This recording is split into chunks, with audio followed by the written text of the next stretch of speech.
Ito ang sabi ni Jesus. Hindi lahat ng tumatawag sa akin, Panginoon, Panginoon ay papasok sa kaharian ng langit, kundi ang mga taong sumusunod sa kalooban ng aking Ama na nasa langit.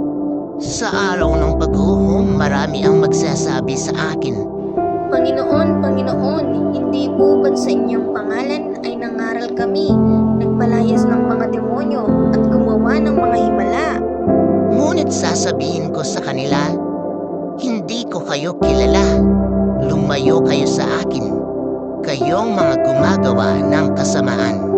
Kaya palagi natin piliin na sumunod sa kalooban ng ating Panginoon sa pamamagitan ng pagbulay-bulay ng kanyang mga salita upang sa pagdating ng araw ay hindi ka mapahamak sa mga maling turo ng masama, dahil hindi sa lahat ng panahon at oras ay mabubuhay ka sa mundong ibabaw, dahil sa ayaw at sa gusto nating lahat, mahirap o mayaman, may pera o wala, nag-aral o hindi, haharap tayo sa Kanya.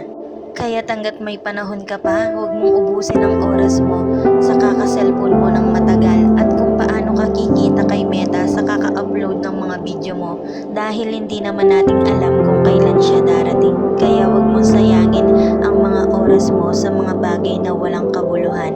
Tumingin ka sa paligid mo, baka ikaw na ang hinihintay ng marami.